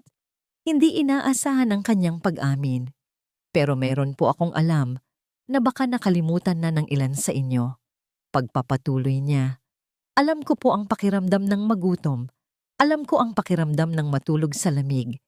At alam ko po ang halaga ng isang pangalan. Ang pangalan po ng kumpanyang ito ay hindi lang Holdings. De Villa po ang pangalan nito. Pangalan ng lolo ko at pangalan ng nanay ko. Tumingin siya diretso kay Isabel. Ang nanay ko po, si Cristina de Villa, ay pinalaki ninyong lahat. Kilala niyo siya. Itinuro niya sa akin na ang tunay na yaman ay hindi ang pera sa bulsa, kundi ang dignidad sa puso. Iyon po ang maiaambag ko dito. Ibabalik ko po ang puso sa De Villa Holdings dahil ang isang kumpanyang walang puso ay isa lamang gusali na puno ng mga numero. Natigilan ang lahat. Walang pumalakpak, ngunit may nagbago sa hangin. Ang mga tingin ng panghuhusga ay napalitan ng respeto mula sa iilan, lalo na sa mga mas matatandang miyembro na nakasama ni Don Gregorio sa simula. Tapos na ang pulong na walang malinaw na resulta, ngunit isang linya ang nag-uhit sa buhangin. Ang digmaan ay opisyal nang nagsimula. Habang palabas ng silid si Angelo, hinarang siya ni Isabel sa pasilyo. Wala na ang mga board members. Silang 2 na lang. Ang kaninang pagpipigil ay nawala na. Ang mukha ni Isabel ay isang maskara ng purong galit. Magaling na palabas, bata. Sabi niya sa malamig at mababang boses. Nakuha mo ang kanilang simpatya. Lumapit siya. Ang kanyang mukha ay ilang pulgada na lang mula kay Angelo. Pero pakinggan mo ako. Bulong niya. Ang bawat salita ay may kamandag. Tingnan natin kung hanggang saan ka dadalhin ng awa ng mga tao. Sa mundong ito, pera ang nagpapatakbo, hindi luha. Tumalikod siya at naglakad palayo. Ang tunog ng kanyang mga takong ay umalingaw-ngaw sa tahimik na pasilyo, parang isang babala ng mga panganib na darating. Naiwan si Angelo. Nakatayo. Hindi natatakot, kundi naghahanda. Ang mga sumunod na linggo ay isang bagyo ng pag-aaral para kay Angelo. Sa tulong ni Attorney Jimenez, araw-araw niyang pinag-aaralan ang takbo ng De Villa Holdings. Ang mga salitang assets, liabilities, at profit margins ay unti-unting nagkakaroon ng kahulugan. Ngunit mas binigyan niya ng pansin ang Cristina Foundation, isang maliit na sangay ng kumpanya na itinatag ng kanyang lolo bilang alaala sa kanyang ina. Ito ang nagbibigay ng pondo sa ilang mga bahay ampunan at scholarship programs. Ito ang naging puso ng kanyang misyon. Sa kabilang dako, ang katahimikan ni Isabel at Ricardo ay nakakabahala. Hindi sila gumagawa ng hayagang gulo sa mga board meeting, ngunit ramdam ni Angelo ang kanilang mga mata na laging nakamasid. Naghihintay ng tamang pagkakataon para umatake. Ang katahimikang yon ay mas nakakatakot kaysa sa anumang sigaw. Isang hapon, ipinatawag ni Angelo ang accounting department. Gusto niyang personal na makita ang daloy ng pondo ng Christina Foundation. Nais niyang siguruhin na bawat sentimo ay napupunta sa mga nangangailangan. Sa kanyang pag-aaral sa mga dokumento, isang proyekto ang nakaagaw ng kanyang pansin. Isang feeding program para sa mga batang lansangan sa Quiapo, ang mismong lugar kung saan siya lumaki. Isang ngiti ang gumuhit sa kanyang labi. Ito na ang pagkakataon niya, hindi lang para maging isang pangalan sa isang papel, kundi para bumalik sa kanyang pinagmulan, dala ang tulong na dati pangarap niya lang. Ngunit hindi alam ni Angelo, ang bawat galaw niya ay sinusubaybayan. Sa isang madilim na opisina sa kabilang dulo ng gusali, nag-uusap sina Isabel at Ricardo. Perfect, sabi ni Ricardo. Isang mapanlinlang na ngiti ang nasa kanyang labi. Siya na mismo ang gumawa ng bitag para sa sarili niya. Tatawagan ko na si Jomar. Si Jomar ay isa sa mga datihang kaibigan ni Angelo. Sa ilalim ng tulay, isang binatang laging nagigipit sa pera at may inggit sa biglaang pag-angat ng buhay ni Angelo. Nang tawagan siya ni Ricardo at alukin ng malaking halaga, hindi na siya nagdalawang isip. Kinabukasan, bumalik si Angelo sa Quiapo. Hindi bilang si Angelo de Villarreyes, ang tagapagmana, kundi bilang si Gelo, ang kuya ng lahat. Masaya siyang sinalubong ng mga bata. Sa tulong ng pondo mula sa foundation, nag-organisa siya ng isang malaking feeding program. May mainit na lugaw, tinapay at prutas para sa lahat. Kuya Gelo, salamat po! Sigaw ng mga bata. Ang nangiti sa kanilang mga mukha ay ang tanging yaman na kailanman ay nanaisin ni Angelo. Habang abala siya sa pamimigay ng pagkain, lumapit sa kanya si Jomar. Gelo, buti naman at hindi mo kami kinalimutan, sabi ni Jomar, kunwari natutuwa. Kailanman hindi, Jomar, sagot ni Angelo. Tinapik ang balikat ng dating kaibigan. Nga pala, may pakiusap ako. May ilang pamilya sa kabilang eskinita na hindi nakapunta. Medyo malaki itong halaga. Sabi niya, iniaabot ang isang makapal na sobre ng pera. Pakiabot naman sa kanila. Pambili nila ng bigas at gamot. Ikaw na ang bahala. Walang problema, Gelo. Ako nang bahala dito. Sabi ni Jomar, kinuha ang sobre. Ang hindi alam ni Angelo, sa di kalayuan, isang kamera na may telephoto lens ang nakatutok sa kanila. Kinukunan ang bawat anggulo ng pag-aabot ng pera. Makalipas ang 2 araw, sumabog ang bomba. Ang headline sa pangunahing pahayagan ay sumisigaw. Ang prinsipe ng lansangan isa palang magnanakaw? Tagapagmana ng Divilla, inakusahang naglilipat ng pondo ng charity sa mga kasabwat. Kasama ng artikulo ang mga litrato. Ang litrato ni Angelo na nag-aabot ng sobrang puno ng pera kay Jomar. Isang kilalang batang hamog sa lugar. Mayroon ding kopya ng mga bank withdrawal slip mula sa account ng foundation, lahat pirmado ni Angelo. At ang pinakamatindi sa lahat, isang video interview kay Jomar. Opo, totoo po yan, sabi ni Jomar sa camera. Ang kanyang mga mata ay puno ng pekeng luha. Sinabi po sa akin ni Angelo, na para daw po sa mga pamilya. Pero ang totoo po, para sa gang namin yon. Pambili daw po ng, alam nyo na, para daw po yon sa utang na loob niya sa amin. Ang balita ay kumalat na parang apoy. Sa telebisyon, sa radyo, sa social media, si Angelo, ang Cinderella story ng Pilipinas, ay biglang naging isang kontrabida, isang ahas na tinulungan, isang magnanakaw na nagpapanggap na santo. Sa mansyon, ang bawat TV channel ay nagpapakita ng kanyang mukha. Nanginginig si Angelo habang pinapanood ang mga balita. Hindi totoo yan. Hindi totoo yan. Paulit-ulit niyang bulong. Dumating si Isabel, ang mukha ay isang perpektong maskara ng pag-aalala. Diyos ko, Angelo, anong ginawa mo?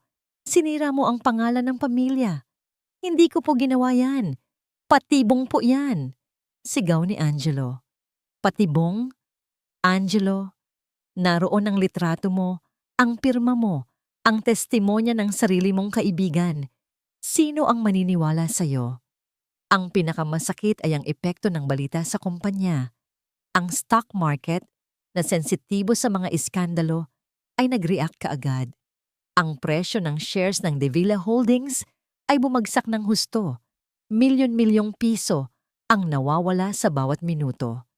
Si Angelo ay napaluhod sa sahig ng sala, napapalibutan ng mga screen na sumisigaw ng kanyang pagkakasala. Ang mga telepono ay walang tigil sa pagtunog.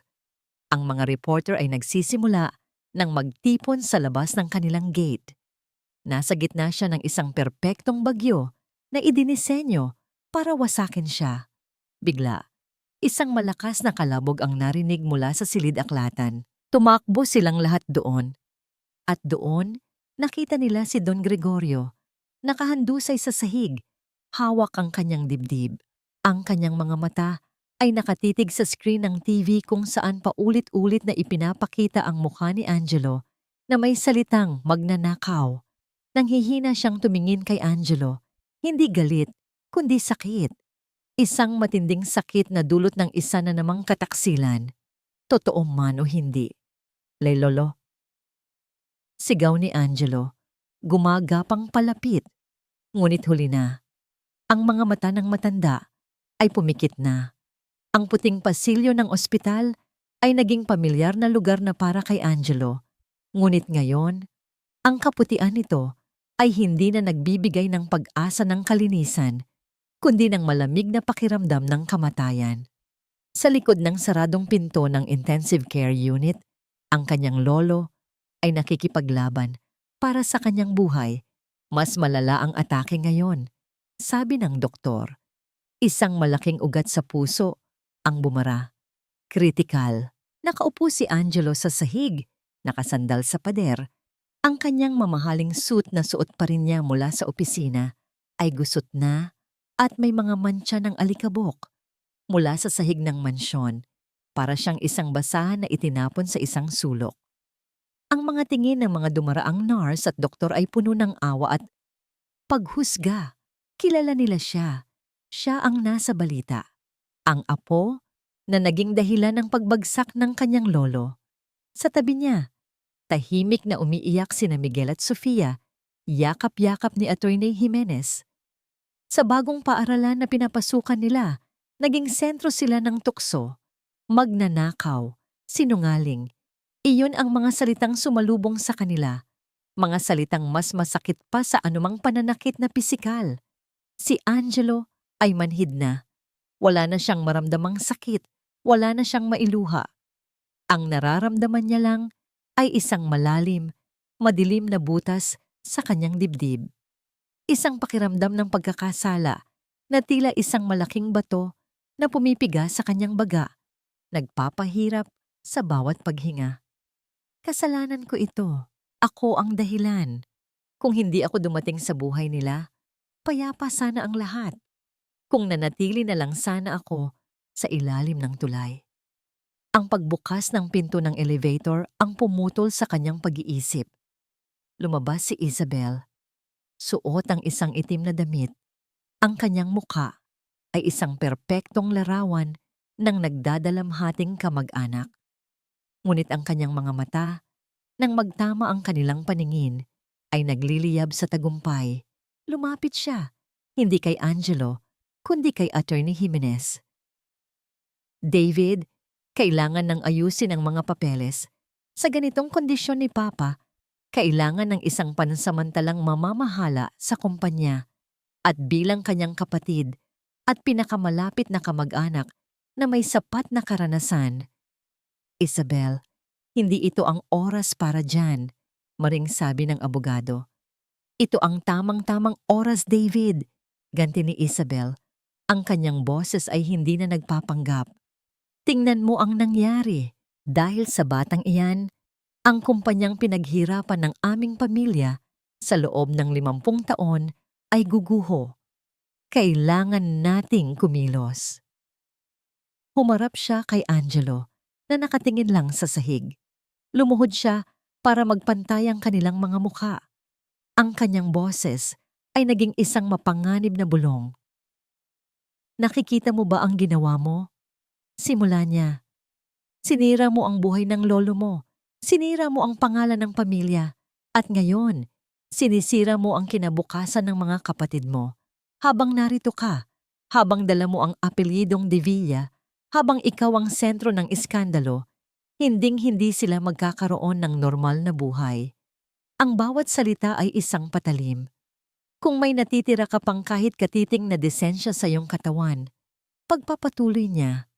Kung totoong mahal mo ang lolo mo at ang mga kapatid mo, umalis ka na. Tumayo siya. Umalis ka. Magtago ka. Bumalik ka sa pinanggalingan mong basura. Iyan lang ang tanging paraan para mailigtas mo sila. Kung hindi mo gagawin, sisiguraduhin kong ang bawat araw ng buhay nila ay magiging isang impyerno. Tumalikod si Isabel at naglakad palayo. Ang kanyang misyon ay tapos na. Ang kanyang mga salita ay umikot-ikot sa isip ni Angelo. Iyan lang ang tanging paraan para mailigtas mo sila. Tumingin siya sa kanyang mga kapatid na umiiyak. Tumingin siya sa saradong pinto ng ICU kung saan ang kanyang lolo ay maaaring binabawian na ng buhay. Bigla, ang lahat ay naging malinaw. Hindi ito tungkol sa kanya. Hindi ito tungkol sa pagpapatunay ng kanyang pagiging inosente. Ito ay tungkol sa kanila. Dahan-dahan siyang tumayo. Ang kanyang mga binti ay nanginginig, ngunit ang kanyang desisyon ay buo na. Ito ang pinakamasakit, pinakamabigat. Ngunit marahil ang pinakatamang desisyon na gagawin niya sa kanyang buhay.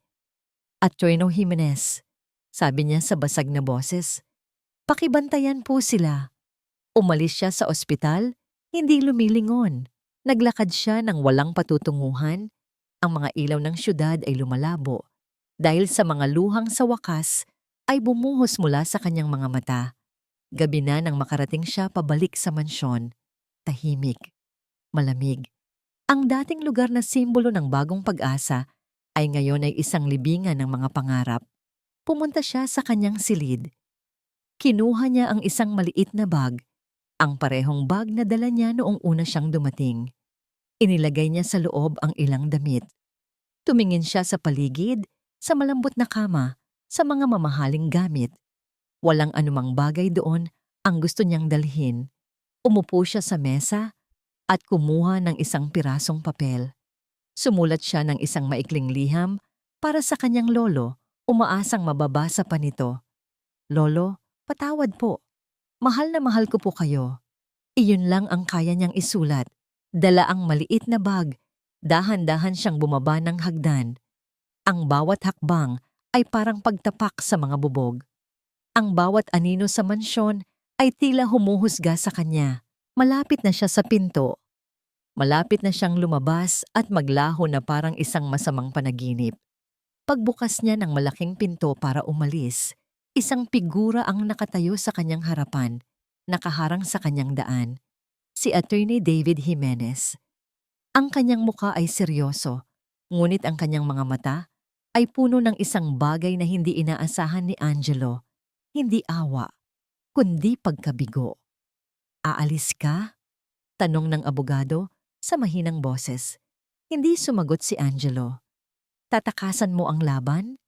Yumuko si Angelo. Wala na pong laban, attorney. Talo na po ako. Kung aalis ka ngayon, hahayaan mong manalo ang kasamaan. Sabi ni Attorney Lo Jimenez, ang kanyang boses ay bahagyang tumaas, puno ng bigat. Kung aalis ka ngayon, kinukumpirma mo sa buong mundo ang lahat ng kasinungalingan nila. Iyan ba ang pamana na iiwan mo para sa pangalan ng iyong ina? At iyan ba ang ituturo mo sa mga kapatid mo, ang sumuko? Ang mga salita ay tumama kay Angelo. Mas malakas kaysa sa lahat ng paninira ni Isabel. Itinuro mo sa mga kapatid mo, ang sumuko. Nag-angat siya ng tingin at sa ilalim ng malamlam na ilaw ng portiko, nakita ni Attorney Jimenez ang pagbabago sa mga mata ng binata. Ang apoy, na akala niya'y namatay na, ay muling nagliyab. Ang mga salita ni Attorney Jimenez ay tumatak sa isip ni Angelo na parang mga martilyong nagbubuo ng bagong istruktura sa gitna ng kanyang pagkawasak. Kung aalis ka ngayon, hahayaan mong manalo ang kasamaan. Ang mga salitang iyon ang nagpigil sa kanya. Ang mga salitang iyon ang nagpaalala sa kanya kung sino siya. Hindi lang siya si Angelo Reyes, ang batang lansangan. Hindi lang siya si Angelo de Villa, ang pinagbibintangan.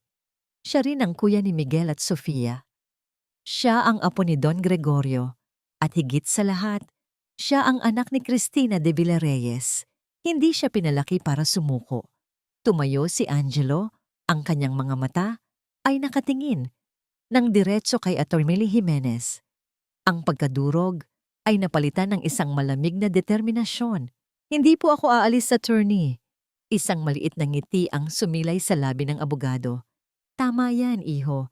Hindi ka pwedeng sumuko ngayon. Pero paano po? Wala na akong kredibilidad. Ang lolo ko po, kailangan niyang gumaling. Hindi ka nag-iisa, Angelo, sabi ni Atty. Jimenez at hinawakan ng balikat ng binata. May mga taong naniniwala pa rin sa'yo at may mga paraan pa para ilantad ang katotohanan. Nagpasya si Angelo na hindi na siya mangingibabaw pa sa mansyon ng mga De Villa. Sa ngayon, ang kanyang lugar ay hindi sa gitna ng karangyaan, kundi sa gitna ng mga tao na nakakakilala sa kanyang tunay na pagkatao. Bumalik siya sa Quiapo. Hindi sa ilalim ng tulay, ngunit sa isang maliit na kwarto na inupahan niya gamit ang natitirang pera na binigay sa kanya ni Atty. Jimenez. Ang mga dating kaibigan niya sa lansangan ay nagulat sa kanya. Ngunit nang makita nila ang determinasyon sa kanyang mga mata, ang bigat na kanyang pasan, naintindihan nila. Si Gelo, ang kanilang kuya, ay hindi isang magnanakaw. Alam ko na, attorney, sabi ni Angelo kay Atty. Jimenez sa isang tawag. Kailangan ko ng tulong mula sa kanila. Sa mga tao dito, sila ang makakapagpatunay na hindi ko ginawa iyon. Sa tulong ni Jomar, na hindi pa lubos na nakakalimutan ang dating pagiging kaibigan at ngayon ay nababalot ng pagsisisi, na pagtagpi-tagpi nila ang mga piraso. Nalaman ni Angelo na si Ricardo, sa kanyang kayabangan, ay minsan na siyang nakikipag-usap kay Jomar sa telepono, nagbibigay ng mga instructions. Nalaman din nila na si Jomar ay binigyan ni Ricardo ng isang kamera at ng direksyon kung saan kukuhaan si Angelo ng litrato at kung ano ang sasabihin sa panayam. Kailangan natin ng patunay, Gelo, sabi ni Jomar. Ang boses ay puno ng pagkaawa. Kailangan nating mapatunayan na hindi ka talaga traidor. Nagkaroon sila ng ideya. Kailangan nila ng pruweba na si Ricardo ang nagplano ng lahat. Kailangan nila ng tape ng kanilang usapan. Kailangan nila ng recording. Sa tulong ng ilang matatapang na bata mula sa lansangan, nagawa nilang palihim na ilagay ang isang maliit na recording device sa isang lugar kung saan madalas magkita sina Ricardo at Jomar. Sa isang madilim na eskinita, habang nagpapanggap na nagbibigay ng karagdagang pera si Ricardo kay Jomar, naroon ang kanilang pag-uusap, na orasan at nai-record. Tandaan mo, Jomar, sabi ni Ricardo, ang boses ay puno ng pananakot at kasakiman. Kapag napatunayan nating magnanakaw si Angelo, mawawala siya.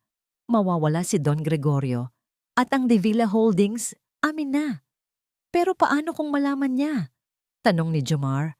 Ang boses ay nanginginig. Hindi niya malalaman. At kung malaman man niya, sino ang maniniwala sa isang batang lansangan laban sa isang De Villa? Tawa ni Ricardo. Sa kabilang banda, hawak ni Atty. Jimenez ang mga dokumento na nagpapatunay sa legal na pagiging may-ari ni Angelo ng shares ni Cristina. Isang kopya rin ang nakuha niya ng tunay na bayarin ng feeding program at ang mga withdrawal slip na hindi naman talaga napunta sa mga pamilya, kundi sa mga offshore accounts na kontrolado ni Isabel at Ricardo. Alam mo, Angelo, sabi ni Atty. Jimenez habang hawak ang mga bagong ebidensyang ito, minsan, kailangan mong bumalik sa pinanggalingan mo para mahanap ang tunay mong lakas. Hindi sa karangyaan, kundi sa mga taong nakakakilala at naniniwala sa'yo noon pa man. Oras na para tapusin ang laro nila, sabi ni Angelo. Ang kanyang boses ay puno ng bagong tapang at determinasyon. Ipinatawag ni Attorney Jimenez ang isang emergency board meeting. Hindi ito inanunsyo sa publiko, ngunit ang mga miyembro ng board at ang ilang pinagkakatiwalaang tao sa De Villa Holdings ay naroon. Kabilang na si Don Gregorio na lumabas mula sa ospital ng mas maaga kaysa sa inaasahan. Bagaman mahina pa ang kanyang katawan, ang kanyang mga mata ay puno ng apoy. Nang magsimula ang pulong, si Isabel ang unang nagsalita. Parang hari na sa kanyang trono. Don Gregorio, attorney, mga kasamahan sa board, habang nakaratay si Papa, ako ang pansamantalang mamamahala. At sa aking palagay, kailangan na nating tanggalin si Angelo sa anumang posisyon dito. Hindi na makatarungan ng patuloy na pagdududa sa integridad ng kumpanya dahil sa kanya. Ngunit bago pa man siya matapos, tumayo si Attorney Jimenez. Huwag kang magmadali, Isabel. Sabi niya, ang kanyang boses ay may bigat na ngayon. Dahil may mga bagong impormasyon tayong kailangang pag-usapan. Sunod-sunod niyang inilabas ang mga dokumento, ang mga bank records, ang mga withdrawal slips na may maling destinasyon. At ang pinakamahalaga, ang recording ng usapan ni na Ricardo at Jomar. Habang nagpe-play ang audio recording, isang katahimikan ang bumalot sa silid. Ang boses ni Ricardo na nagtuturo kay Jomar kung paano gagawin ang patibong ay malinaw na naririnig. Nang matapos ang recording, nanlaki ang mga mata ni Isabel at Ricardo. Nagkatinginan sila, puno ng takot. Ano to? Galit na tanong ni Isabel. Hindi ito totoo. Ngunit bago pa man siya makapagpatuloy, tumayo si Angelo. Hindi na siya ang batang takot na bata sa unang araw niya sa boardroom. Hindi na siya ang batang napahiya sa isang malaking party. Nakatayo siya ng tuwid. Ang kanyang mga mata ay nakatingin kay Isabel at Ricardo at sa lahat ng nasa silid. Hindi po ito kasinungalingan, tita, sabi ni Angelo. Ang kanyang boses ay matatag at malinaw. Ito po ang katotohanan, ang patibong na inyong inihanda para sa akin. Tumingin siya kay Ricardo. At ikaw, Ricardo, nagpanggap kang kaibigan ko, nagpanggap kang parte ng pamilya, pero ang totoo, isa kang traidor. Lumapit si Jomar, nakasama ni Attorney Jimenez, at nagbigay ng kanyang pahayag. Inamin niya ang kanyang pagkakamali, ngunit tiniyak niyang alam niya ang lahat ng plano. Ang mga miyembro ng board ay nagtinginan. Ang mga ebidensya ay hindi matatawaran. Ang mukha ni Isabel ay nagbago mula sa galit patungong pagkabigla at pagkatapos ay desperasyon. Hindi ko alam kung ano ang pinagsasabi ninyo. Sigaw niya, ngunit ang kanyang boses ay nanginginig. Huwag mo nang ipagkaila, Isabel, sabi ni Don Gregorio, na ngayon ay may bagong lakas. Ang kanyang tingin ay puno ng matinding pagkadismaya at galit. Nalaman ko na ang lahat, ang mga kasinungalingan mo tungkol kay Christina, ang paghihiwalay ninyo sa akin at sa aking anak, ang pagkuha mo sa mga papeles na nagpapatunay na ako ang nagmamay-ari ng shares na yon. At ngayon, ang pagpapabagsak mo sa pangalan ng pamilya sa pamamagitan ng paggamit ng batang ito. Napakagatlabi si Isabel. Ang lahat ng ito, sabay-sabay na sinabi ni Angelo at Don Gregorio, tumitingin sa mga dokumento at sa mga tao. Ay ang iyong huling laro. Ang boardroom ay naging isang korte. Ang mahabang mesa na gawa sa salamin ay tila naging kinatatayuan ng mga saksi at ang bawat miyembro ng board ay naging hurado. Sa gitna ng lahat, sina Isabel at Ricardo ay ang mga akusado at ang bigat ng katotohanan ay ang hatol na naghihintay sa kanila. Mga kasinungalingan, gawa-gawa niyo lang ang lahat ng yan. Sigaw ni Isabel, ang kanyang boses ay matinis at puno ng desperasyon. Tumingin siya sa paligid, naghahanap ng kakampi, Ngunit ang mga mukhang nakita niya ay puno ng pagkadismaya at pagkamuhi. Ang mga taong dati nasa ilalim ng kanyang impluwensya ay ngayon ay nakatingin sa kanya na parang isang estranghero. Gawa-gawa lang ba, tita? Mahinahong tanong ni Angelo. Nag-signal siya kay Attorney Jimenez. Sa malaking screen sa likod ng mesa, isang video ang nag-play.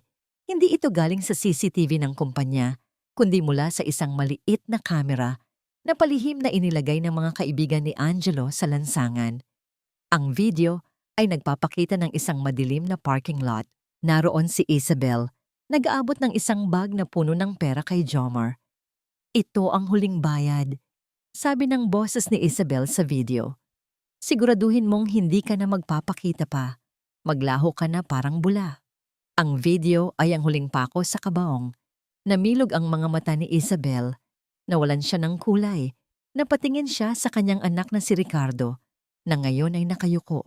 Ang mukha ay nakasubsob sa kanyang mga palad. Talunan. Bakit, Isabel? Bakit mo ginawa ito? Tanong ni Don Gregorio. Ang kanyang boses ay hindi nagalit, kundi puno ng isang malalim at nakakapanghinang kalungkutan.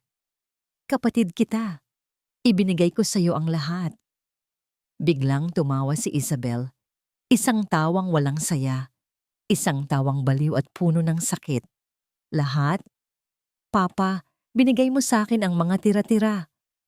Sigaw niya, itinuturo ang litrato ni Cristina sa dingding. Siya. Si Cristina ang laging paborito. Siya ang maganda. Siya ang matalino. Siya ang tagapagmana.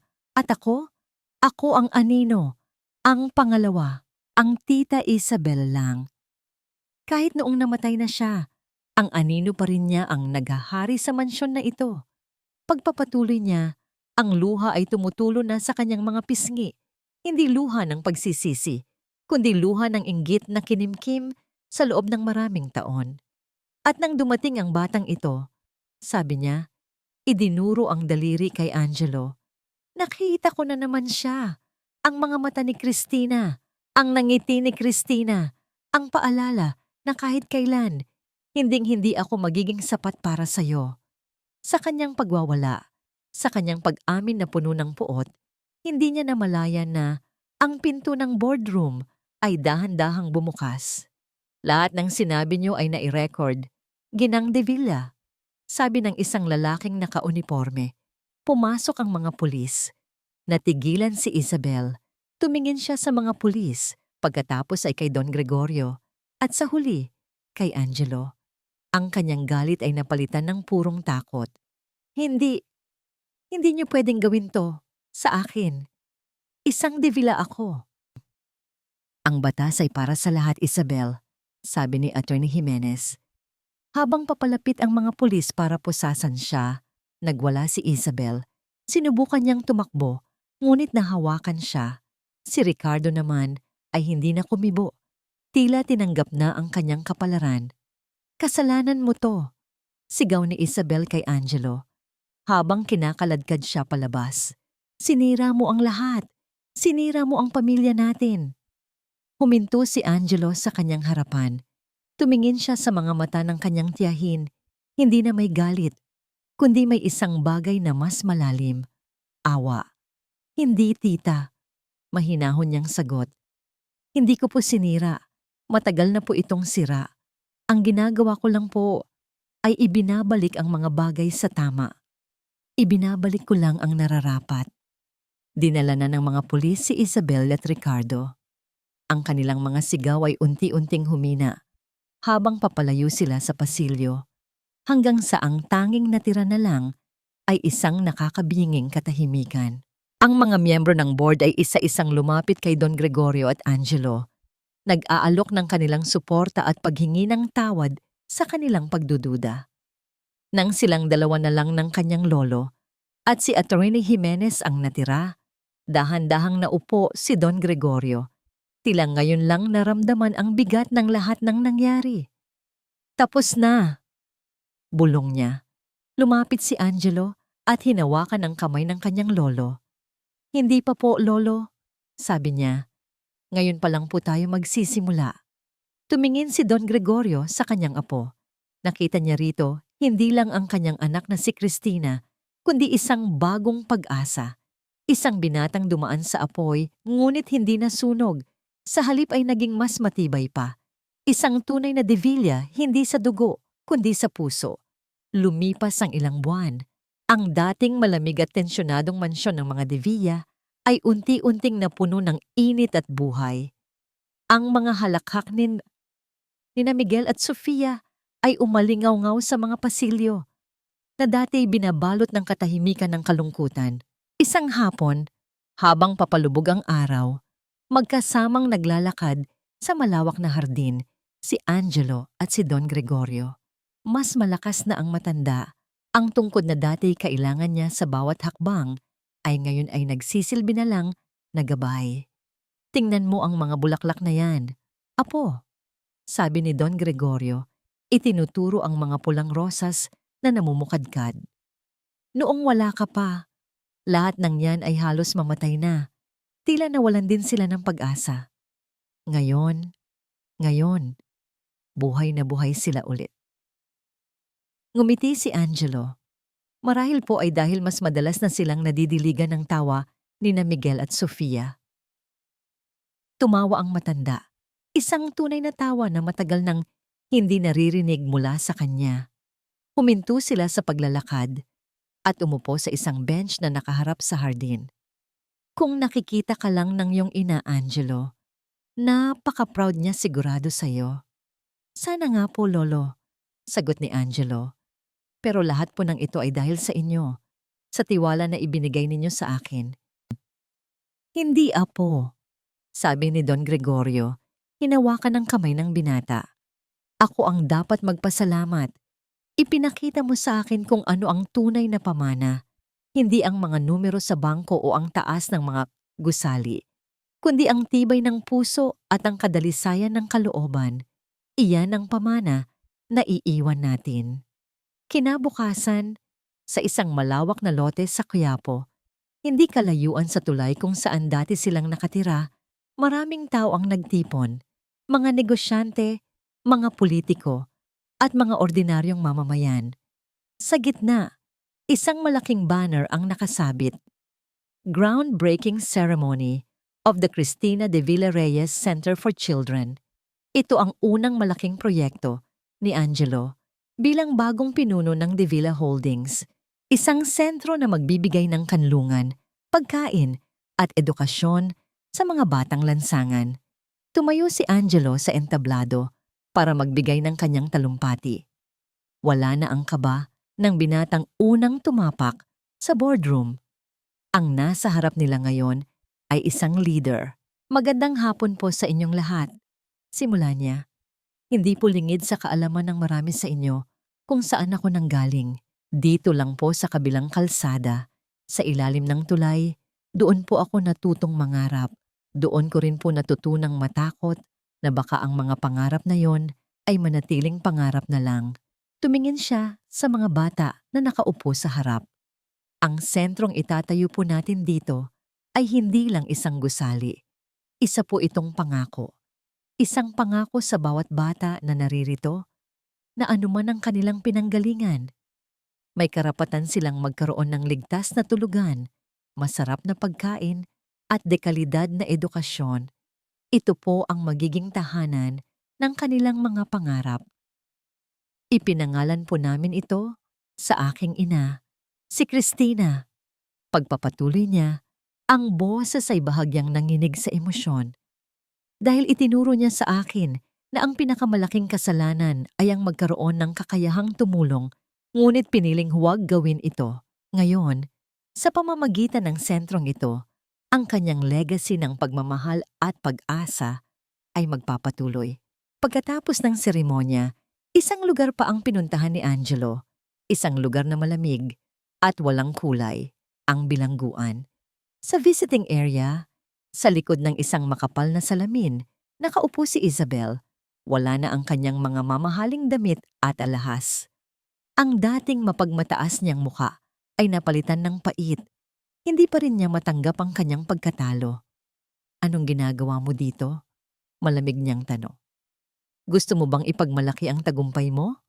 Umiling si Angelo. Kinuha niya ang telepono. Nandito po ako para sabihin sa inyo na wala na po akong galit. Tumaas ang kilay ni Isabel, puno ng pagdududa. Hindi ko po malilimutan ang ginawa ninyo, pag-amin ni Angelo. Pero ayoko na pong dalhin ang bigat ng galit sa puso ko. Kaya tita, pinapatawad na po kita. Hindi para sa inyo, kundi para sa sarili ko. Para makapagsimula na po ako ng tuluyan. Hindi sumagot si Isabel, ngunit sa kanyang mga mata, sa isang saglit, may nakitang kislap si Angelo. Hindi pasasalamat, kundi pagkalito.